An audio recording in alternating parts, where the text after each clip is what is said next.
I'm back. Rodrance for Black and White Entertainment. We are going to talk about an upcoming MCU movie that I think a few people want to see, but I think the MCU is in a bit of a bind right now due to the fact that, frankly, so many people are out on Disney as a whole.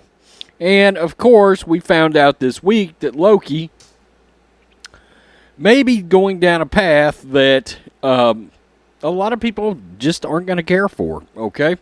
There is some social narratives that are going on with the Loki character, and it's going to push a lot of people away, particularly people with Christian beliefs. Let's keep it real, okay? Now, by way of bounding into comics, Black Widow is looking like it may not fare so well at the box office. There's also another factor here. Let's be real. Okay, we got done with the 10-year run that culminated with Endgame, Avengers Endgame. After Endgame was over, a lot of people were just done.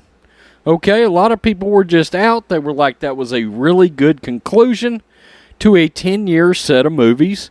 And let's face it, not everybody are so in on or high on prequels. And Black Widow is going to be a prequel. Black Widow box office projections look really bad. Box office tracking and forecast website Box Office Pro recently released their projections for Disney and Marvel Studios' upcoming Black Widow film, and they do not look good. Box Office Pro predicts Black Widow will have an opening weekend between $65 and $90 million.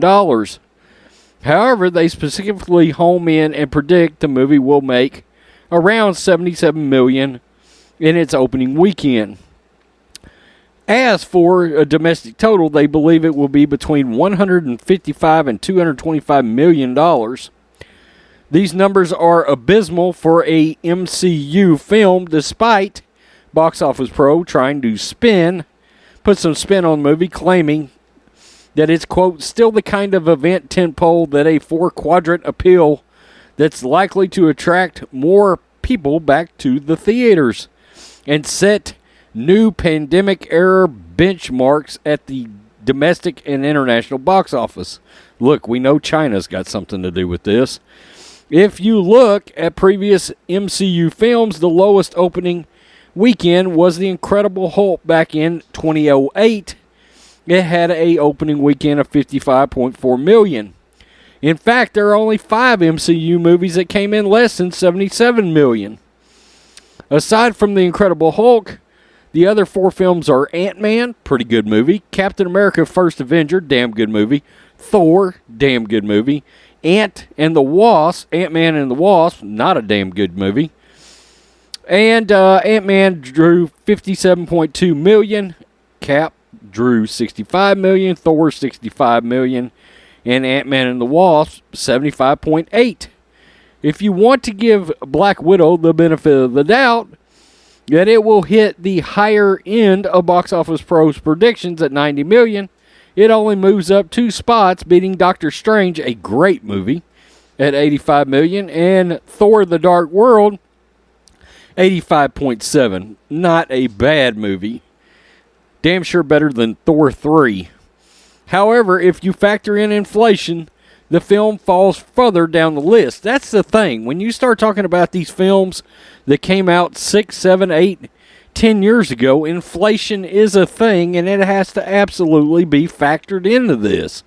Black Widow would be the 3rd worst performing film on opening weekend if it made $77 million.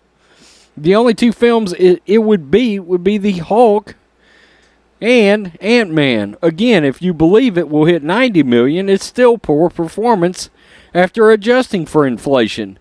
It only beats Ant-Man and the Wasp, Thor, Captain America First Avenger, Ant-Man, and the Incredible Hulk.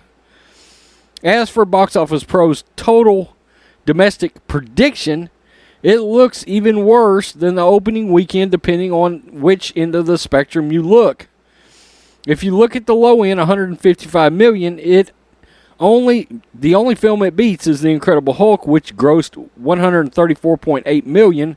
But if you factor in inflation, then Incredible Hulk beats it by $13 million. That would make Black Widow the worst performing MCU film of all time.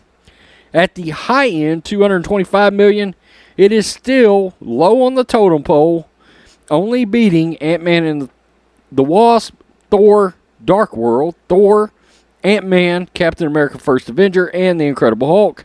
However, adjusting for inflation shows a little bit of a different story. It would only beat out Thor, Ant-Man, First Avenger, and The Incredible Hulk. What are your expectations for Black Widow?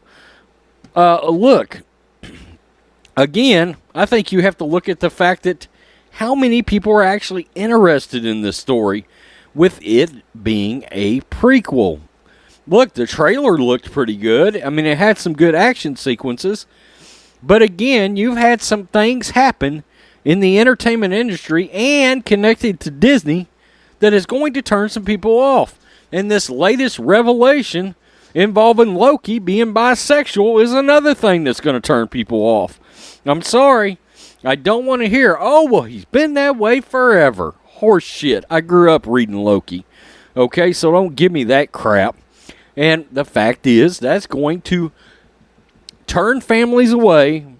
And right, wrong, or indifferent, people are tired of this nonsense, this identity politics, being in not only their films, but let's just say you take it on a film-by-film basis.